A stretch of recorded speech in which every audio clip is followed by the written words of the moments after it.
Boa tarde, beleza, beleza. Mais uma live, bem-vindos, sejam muito bem-vindos a mais uma live diária. Fala aí, gente, Alailson, beleza, Jennifer, Matheus, Flávio, beleza, beleza. Estamos falando muito sobre ansiedade nessas nossas últimas lives e continuaremos ainda por alguns dias falando a respeito de ansiedade e de diversas questões da pós-modernidade. Assunto importante demais, importante demais. Hoje numa live bem rápida, beleza aí? Tudo bem, Fernanda? Marcela? Luzia? Ô tia Luzia, beleza? É uma live bem rápida a respeito de pós-modernidade, não é? Esses sofrimentos da pós-modernidade e, evidentemente, também a questão da linguagem, né? Fala, FHC, da linguagem da pós-modernidade. O que está acontecendo hoje para que as pessoas fiquem muito ansiosas? Eu vou começar um assunto aqui. Fala, Marcela. Vou começar um assunto aqui. Eu vou continuar falando desse assunto amanhã, ligado à ansiedade, com o meu grande amigo Flávio Brito. Flávio Brito. Vamos falar um pouquinho sobre linguagens e a fragmentação da linguagem. Porque com certeza uma das características mais importantes da ansiedade é a fragmentação da experiência humana, a fragmentação das linguagens, a fragmentação. E se o sujeito deixa de perceber a vida como um todo, é como se nada fizesse sentido, porque é como se você estivesse vendo a vida só a partir daquele fragmento, e então as coisas não fazem sentido. Interessante, né? Essa sensação é muito vivida por quem grava telenovela, por exemplo, ou por quem está gravando um filme. Muitas vezes a pessoa só grava, fala Gisele, Vinícius, beleza? A pessoa grava a cena dela, mas ela precisa depois assistir ao filme para entender como é que aquilo fará sentido dentro da narrativa como um todo. Como é que aquilo irá fazer sentido dentro do todo. A perda da percepção do todo é, sem dúvida alguma, um elemento fomentador dessas crises de identidade e da ansiedade. A vida fragmentada demais. E preste atenção, eu estou falando do modo de sofrer na pós-modernidade. Cada época tem o seu jeito de sofrer. Cada época tem o seu modo de sofrer. E é importante refletirmos sobre isso. É importante nós pararmos para pensar sobre quais são as causas do sofrimento na pós-modernidade. Porque ao pensarmos isso, nós acabamos também desenvolvendo exercícios que combatam a ansiedade. Exercícios que combatam a ansiedade. Hoje eu quero falar um pouquinho sobre essa coisa da fragmentação. Um pouquinho dessa coisa da fragmentação e por que hoje a nossa experiência de realidade é tão fragmentada.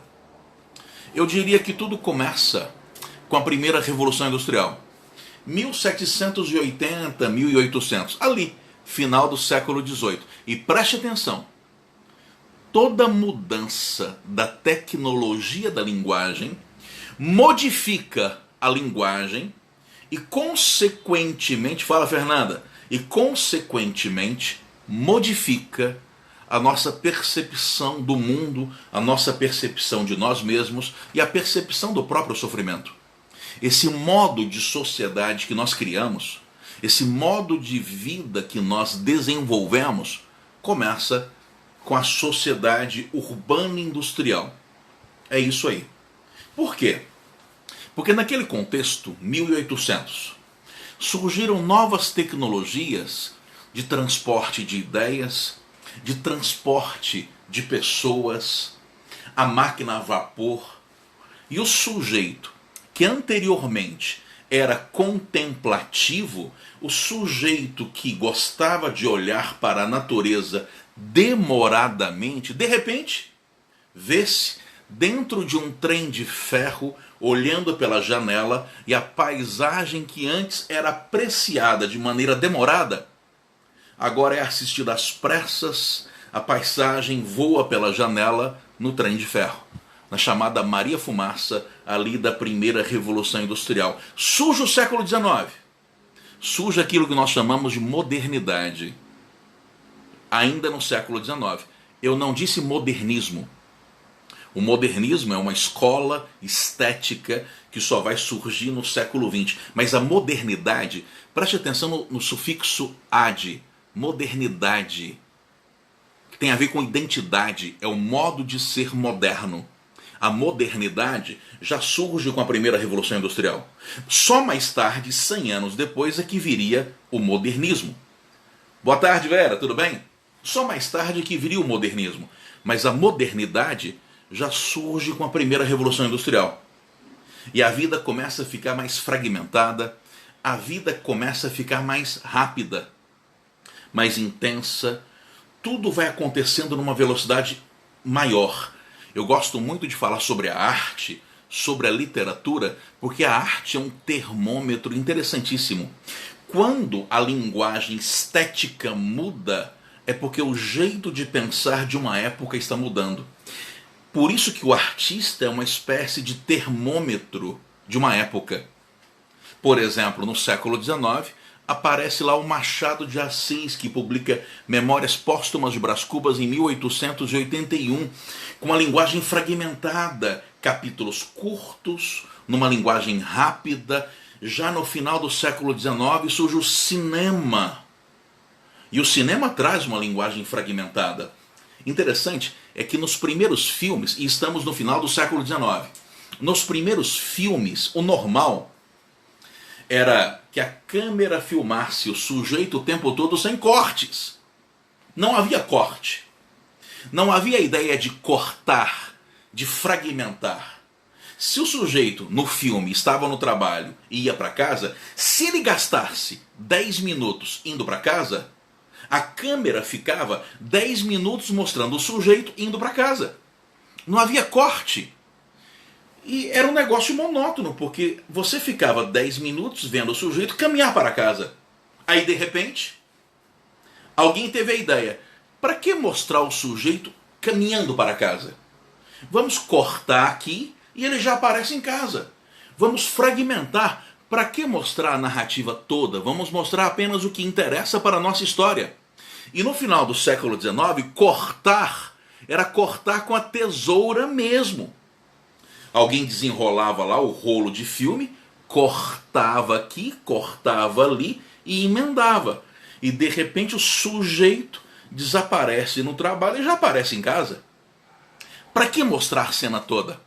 Para que mostrar tudo o que está acontecendo? A gente corta. Porque mostrar alguém indo pelo caminho é chato, a não ser que no caminho aconteça alguma coisa interessante. Eu acho interessante também porque Freud, por exemplo, vai perceber que os nossos sonhos são mais ou menos assim. Os nossos sonhos são mais ou menos assim. Quando você sonha, você está num lugar e de repente você aparece em outro. Dificilmente existe o caminho no sonho, a não ser que aconteça alguma coisa legal no caminho. Então, no final do século XIX, 1880, 1890, aparece uma tecnologia fantástica, o cinema. E aí aparece a segunda Revolução Industrial nesse contexto. Arredondando, vai. Primeira Revolução Industrial, 1800. Segunda Revolução Industrial, 1900. Se na primeira Revolução Industrial o importante era o trem de ferro, a máquina a vapor, a imprensa, os folhetins, agora na segunda Revolução Industrial nós temos o automóvel, o avião, o telefone. A vida fica muito mais urgente e o sujeito agora, o ser vivo, o homem que observa a natureza, se vê olhando o mundo pela janela de um automóvel. Surgem vanguardas estéticas como o futurismo, como o cubismo. Em que se baseia o cubismo? No recorte da realidade. Aparece Pablo Picasso, com aquelas imagens recortadas, fragmentadas. Aparece o dadaísmo do Tristan Tzara, que pega o objeto no lugar, recorta e coloca em outro lugar. Aquela imagem famosa, o urinol, pega o vaso sanitário do banheiro, recorta e coloca na sala, para que o objeto vire uma estética rebelde, cheia de fragmentações. O futurismo, né, Vinícius? Também, com a sua velocidade. O surrealismo com as suas distorções. E o sujeito agora não observa mais a vida de forma demorada e contemplativa. Não observa mais a natureza de forma demorada e contemplativa. O século XX é inaugurado pela fragmentação de tudo. Isso já estava começando a acontecer no início do século. Fala, Luiz, Bárbara. Lá no início do século XIX, 1800. Mais tarde, 1900, aí é que a modernidade se intensifica e as fragmentações aumentam de maneira absurda.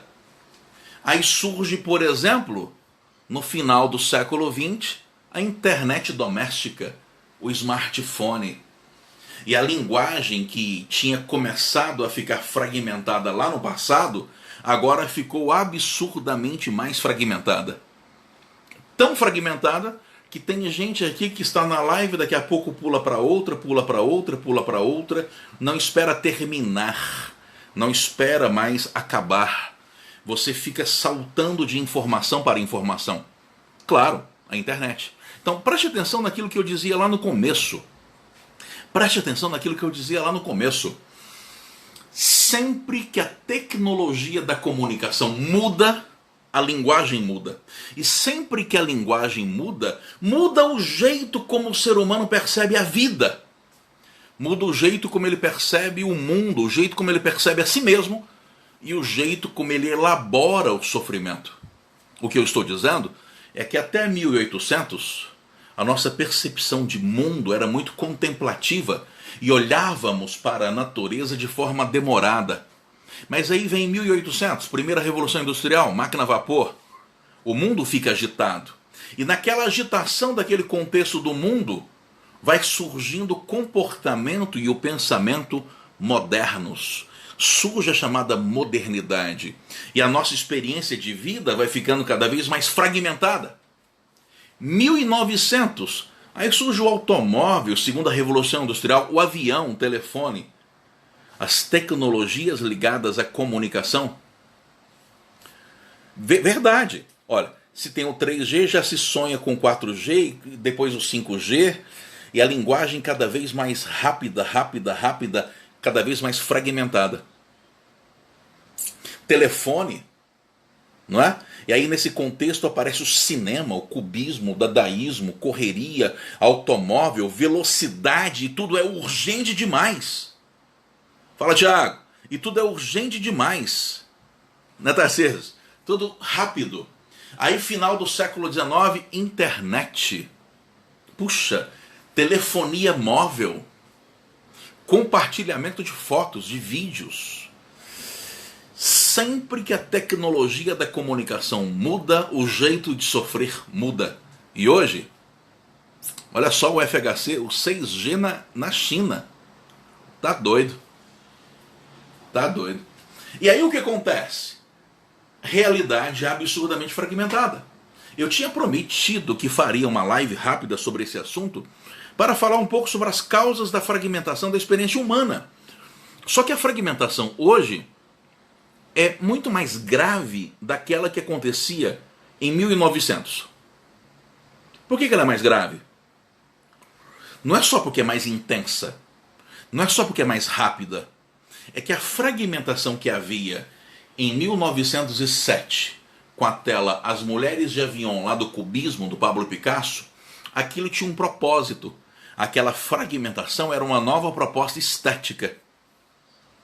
A fragmentação dadaísta do Tristan Tzara, de 1916, tinha uma proposta estética, ainda que fosse algo rebelde, certo? Vou falar, Mateus, ainda que fosse algo rebelde, ainda que fosse algo completamente provocativo, tinha uma proposta. Hoje a fragmentação é alucinada, sem sentido, e quando tenta ter sentido, na melhor das hipóteses, é um meme. O que é um meme?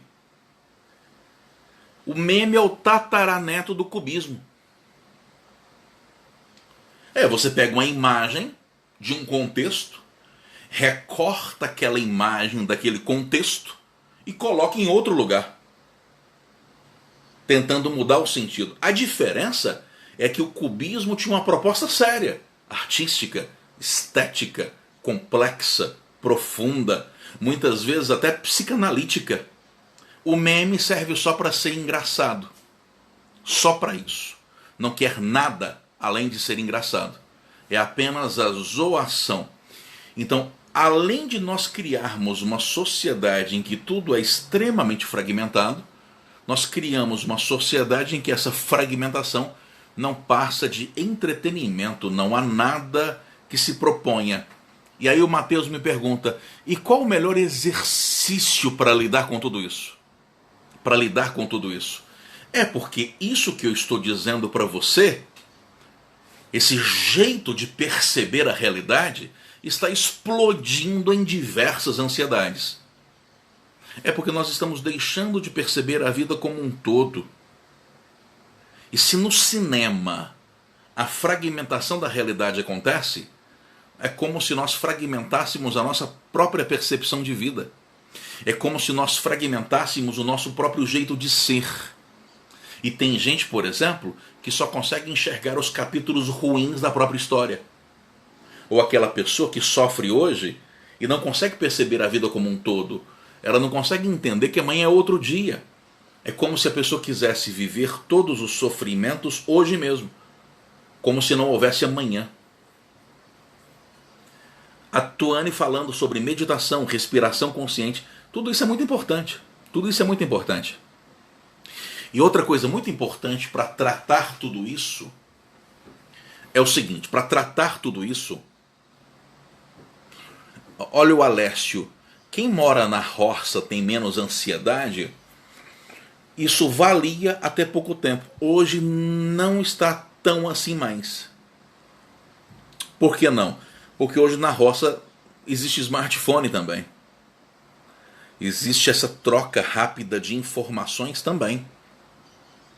Sabe qual seria o melhor tratamento?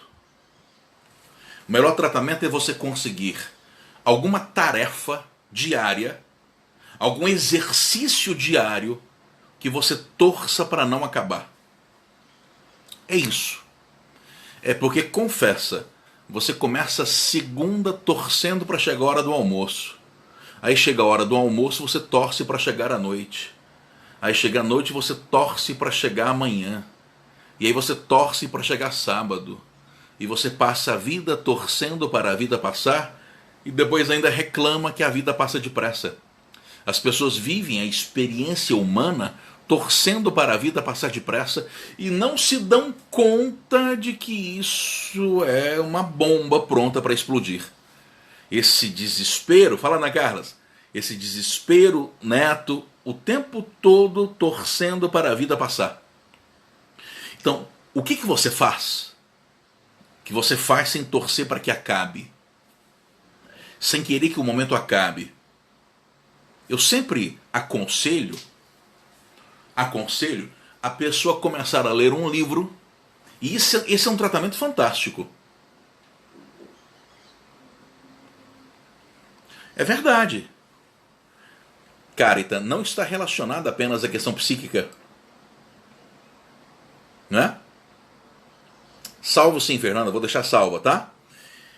Porque hoje existem muitas pessoas diagnosticadas com bipolaridade, sendo que na verdade essa bipolaridade dessa pessoa não é uma disfunção, não seja uma disfunção psíquica, mas apenas uma reação da pessoa diante desse cenário de sofrimento da pós-modernidade. É isso aí, a internet chegou às fazendas, à televisão, desde o rádio, acho que foi o início de tudo. Verdade, o rádio. A ansiedade na fazenda, antes de tudo isso, era para chegar o dia de fazer a grande viagem para a cidade. Perfeito. É isso aí. Hoje está tudo muito rápido, tudo muito urgente. Não é? e tudo muito fragmentado, tudo muito intenso. O melhor tratamento? Você conseguir uma tarefa, um exercício que você não torça para acabar. Pega um livro, eu já falei isso aqui outra vez. E depois eu vou montar para você vários exercícios de combate à ansiedade. Estou montando esse material com exercícios para você combater a ansiedade. Um exercício legal? Um livro de que você goste, que você leia sem pressa para acabar. O que você faz sem pressa para acabar? Sem querer que acabe logo, sem desejar que termine depressa. É isso. Pega um livro. Lá no começo do ano, o Aleste perguntando se a causa da ansiedade é a tecnologia. Também é. Na verdade, a tecnologia não é a causa, mas a tecnologia provoca várias causas. Seria melhor dizer isso. Inclusive no começo do ano, quando começou a pandemia, eu analisei esse livro aqui capítulo por capítulo. O Pequeno Príncipe. Principalmente para pessoas ansiosas. Aulas de dança, Fernanda? Para você? Legal. Quer dizer, alguma coisa que você faça, que você não torça para acabar. Mesmo que sejam 15 minutos. Não é? Um pouquinho todo dia. Aquele tiquinho todo dia. Já pensou? Pegar um livro legal, de que você goste, e ler 2 páginas por dia sem pressa para acabar? Não é? A Tuânia ama treinar aquilo que você faz sem desejar que acabe. Isso é fundamental. Ler, por exemplo, alguma coisa, olha que legal, que não tem a ver com o seu trabalho. Isso ajuda absurdamente. Castros, as duas coisas, a ansiedade gera tristeza ou a tristeza gera ansiedade? Esse é um fenômeno cíclico, né? Isso tudo acontece ao mesmo tempo. A tristeza gera ansiedade e a ansiedade gera tristeza. Sem dúvida. Tá? Sem dúvida, sem dúvida. Amanhã eu falarei aqui sobre esse assunto da fragmentação. Fala, Daça. Fala, Leidiane. Eu falei aqui sobre a fragmentação da linguagem com meu amigo Flávio Brito. Beleza? Então, todos os dias, às 13 horas. Olha aí, ó. A Tuane, criar conteúdo para o Instagram. Sim, você tem que encontrar alguma coisa que você faça e que você não torça para acabar. Isso é fundamental. Certo, Valéria? Obrigado, gente. Muito obrigado. Rápidas lives aí. Beleza? Tchau, gente.